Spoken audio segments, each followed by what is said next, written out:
Penguin Random House Canada presents Funny Boy by Shyam Selvadurai. Read for you by Raoul Bhaneja. Introduction read by Shyam Selvadurai.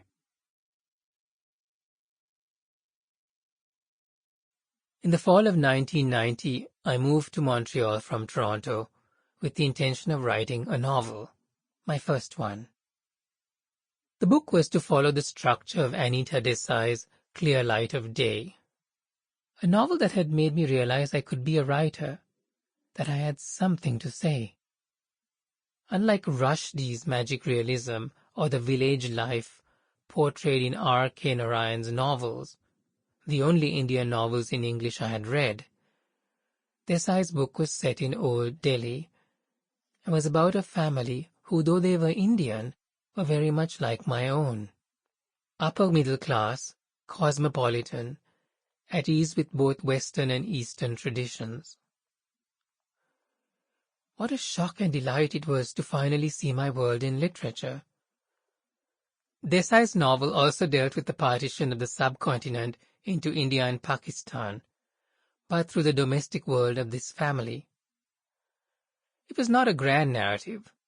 Rather, it was small, like a lovely Indian miniature, showing the impact this enormous historical moment had on a single family. I had come across a quote by Desai in which she said she didn't write about those who made history, but rather those who were swept along by it. That quote had become my mantra. Just like Desai's characters, my family and I had been swept along by history. In our case, the ethnic conflict between the Sinhalese and Tamils, which had forced us to flee Sri Lanka and make a home for ourselves in Canada. The novel I planned to write would follow the structure of Desai's novel. It would start in a present moment, 1983, the year of the riots in Sri Lanka, then move back chronologically, only to return to the present again at the end. The reason I was moving to Montreal was because it was much cheaper than Toronto. All the money I had saved would last me a year, and that would be enough time to write the novel. I was also desperate to leave home finally, to get away from my parents' house in the grim grey suburb of Scarborough, with its cheaply built identical houses, its lack of green space, the mall the center of a community. The wind in winter made me feel as if I was living in a boulder-strewn tundra. I was dying inside. That year in Montreal, when I think about it now, was a golden time.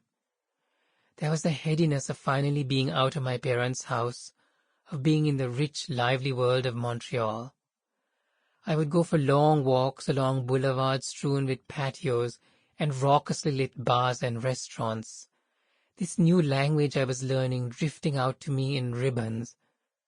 My entire being keen to these new words and phrases, to cadence. Also absorbing a new way of seeing and expressing the world. But most of all, there was the headiness of feeling my writing stamina growing. Able to write only a couple of hours in the morning when I started off. But then, by the winter of 1991, able to write both in the morning and afternoon. There was also the excitement of seeing myself slowly gaining mastery over scene, dialogue, and most of all, language. I had not realized until this immersive experience of writing that it was language and its power to express something, its power to bring worlds alive, that had made me such a voracious reader and now made me want to be a writer. Punctuation, that had been a chore in essays, now became a joy to experiment with. By summer of 1991, I had finished the novel. For a few weeks I was joyful. But then I began to realize I couldn't enter the work again. It resisted me. I could see its fault lines, but no door by which to re-enter the novel and fix those fault lines. What I had on my hands was a bewildering and scary failure. I recall even now that moment when I realized the novel was dead, a stillborn. Can picture my younger self walking around Parc La Fontaine, hands in my shorts pockets, shoulders hunched, staring ahead dazed, failure, failure, ringing in my mind. What was I going to do with my life now? I had run out my savings, and most terrible, had nothing I wanted to write next. The possibility of return to my parents' basement in Scarborough loomed large. Soon I found work in a video store doing the evening shifts. I would finish sometime after midnight, but when I got home I couldn't sleep, filled with agitated despair over my failure, asking myself over and over again as I paced my room, do I have the talent to write? And even if I did, what was I going to write about, since nothing was suggesting itself? There was also that immigrant fear of failure, the bleak, implacable way the new land told you, in your moments of failure, that you were not from here, that you didn't belong.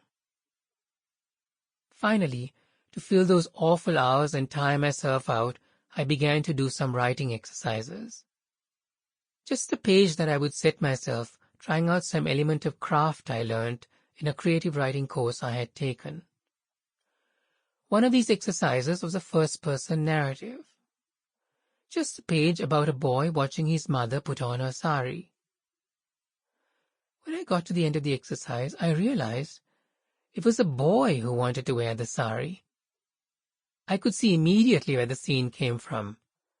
Watching my mother put on her sari, studying her actions so I could then run off, drag one of her saris out of the dirty clothes basket, and drape myself.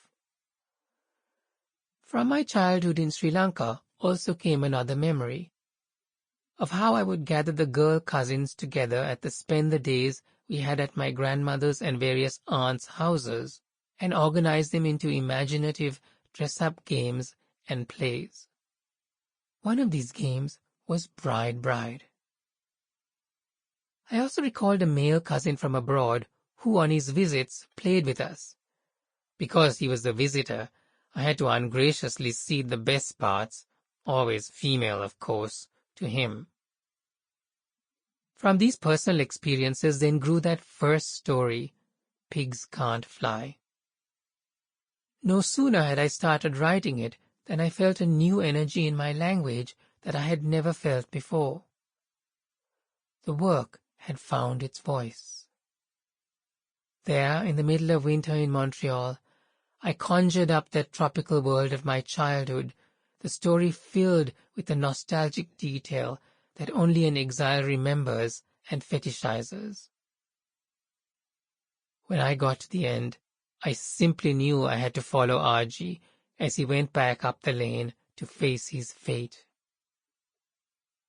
A year before, I had read Alice Munro's Lives of Girls and Women. Recalling its structure of linked stories and epilogue, I saw that I had found my form for the novel. I also realized, much to my delight, that it was possible to include the theme of the growing communal tensions from my previous novel. And recalling my mantra of writing about those swept along by history and not those who make it, recalling also a truth that had come to me as I wrote my previous novel, that the more particular you are, the more universal you end up becoming, I turned to the world of Sri Lanka I had left behind, drawing on my own life to create a work of autobiographical fiction. As I wrote, things from my life would connect and diverge from Arjie's, as the impulse of the narrative demanded. Like Arjie, I had grown up in an extended upper-middle-class family with numerous cousins, aunts, and uncles. But my parents were a mixed marriage. My father Tamil, my mother Sinhalese. They had married against great opposition, particularly from my paternal grandmother, and I gave some of that drama to the rather auntie story. I did have an aunt I was besotted with as a boy, Sample complete. Ready to continue?